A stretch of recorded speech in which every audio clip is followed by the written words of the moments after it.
50 సినిమాలు అయిపోయాయి. 50వ సినిమా ఒక స్పెషల్ కావాలి. ఆ వెంకటేశ్వర స్వామి మాకు కలిగించినట్టుగా నేను ఇంత భారీ బడ్జెట్తో ఎప్పుడు సినిమాలు తీయను. చాలా జాగ్రత్తగా సినిమాలు తీస్తాను.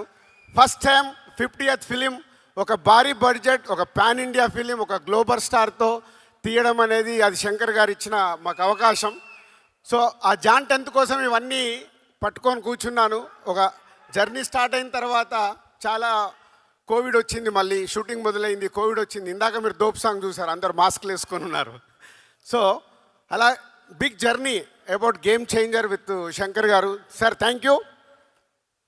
మనం ఎంత కష్టపడ్డా ఏమి చేసినా మేము మీ దగ్గరికి వెళ్ళి వచ్చే అప్లాస్ గురించే వెయిట్ చేస్తాము.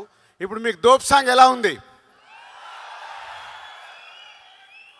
సో ఈ దోప్ సాంగ్ నేను 6/3 ఫోన్లో చూశాను. ఫోన్లో చూసి చరణ్ గారికి మెసేజ్ పెట్టాను, సార్ ఈ సాంగ్తో డాలస్ మన ఈవెంట్ ఒక ఎక్కడ ఉంటుంది, బిగ్ సక్సెస్ కాబోతుంది. ఇలా చూసి సార్ శంకర్ సార్ మీకు తెలియదు, నేను అది చూసినప్పుడు నా కళ్ళల్లో టీయర్స్ ఫామ్ అయ్యాయి. అంటే ఒక హ్యాపీనెస్. వావ్, శంకర్ గారి ఎన్నో సినిమాల్లో ఎన్నో పాటలు చూసినప్పుడు వచ్చిన ఒక ప్రేక్షకుడిగా వచ్చిన ఫీలింగ్, ఆహా ఇది మన సినిమాలో ఇలాంటి సాంగ్ ఉందా అని ఒక ఆనంద బాష్పాలు నాకు వచ్చాయి. నేను ఓన్లీ చరణ్ గారితో షేర్ చేశాను అది. So this song is going to blast అని. Thank you sir.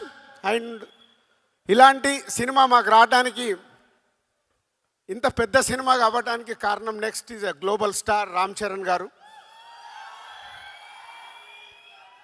చరణ్ గారు అనగానే ఫస్ట్ నాకు గుర్తుకొచ్చేది మా కళ్యాణ్ గారే.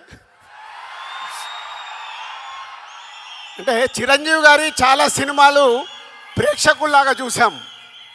ఎన్నో సూపర్ హిట్లు, ఘరానా మౌడు, జయదేక వీడు, రౌడీ అల్లుడు, ఎన్నో సినిమాలు ఆడియన్గా ఎంజాయ్ చేశాను. కానీ డిస్ట్రిబ్యూటర్గా ఎంటర్ అయిన తర్వాత ఎంజాయ్ చేసిన సినిమా తొలి ప్రేమ.